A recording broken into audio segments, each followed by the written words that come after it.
हाय, good morning. आजची morning माझ्या सासरकडची होती, त्यामुळे थोडं लवकर उठावं लागतं. माहेरी गेल्यावर किती वेळ झोपलं तरी चालतं, पण सासरी तसं चालत नाही ना. मग लवकर उठून सगळ्या कामांची आवराआवर झाली आणि मग सासूबाईंनी चूल पेटवली.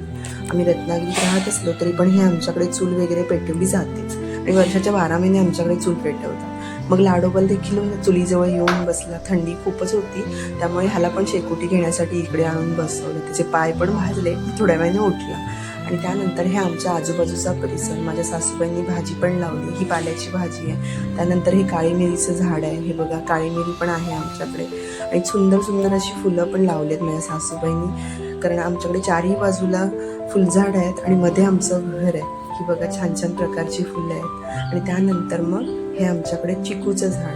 खूप सारे चिकू लागले होते आणि आम्हाला मुंबईला घेऊन यायचे होते. मग सकाळी सगळे उठून पहिले चिकू वगैरे काढले. मग सगळं आवरल्यानंतर पहिली देवपूजा वगैरे सगळी आटपली आणि त्यानंतर मग लगेच नाश्त्याची तयारी. आज आमच्याकडे नाश्त्याला होतं इडली, सांबार आणि चटणी.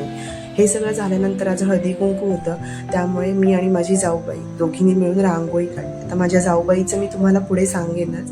रांगोळी वगैरे सगळं आटपलं आणि त्यानंतर मग लगेच संध्याकाळी हळदी कुंकाची तयारी, कारण बायका लवकर यायला तयार होतात ना.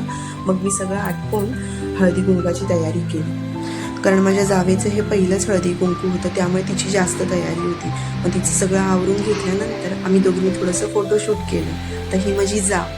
पण जाव नंतर आहे, आधी आम्ही चांगल्या मैत्रिणी आहोत, कारण आम्ही एकाच कॉलेजमध्ये दोघीही होतो. माझं थोडं आधी लग्न झालं आणि तिचं आत्ताच झालं, पण लग्न करून आम्ही एकाच घरात आलो आणि त्यामुळे आम्ही आधीपासूनच चांगल्या मैत्रिणी आहोत. जाव नंतर पण मैत्रिणी आधी आहोत. आणि हे सगळं केल्यानंतर आम्ही दोघींनी थोडंसं फोटोशूट केलं. चला भेटू नेक्स्ट ब्लॉगमध्ये.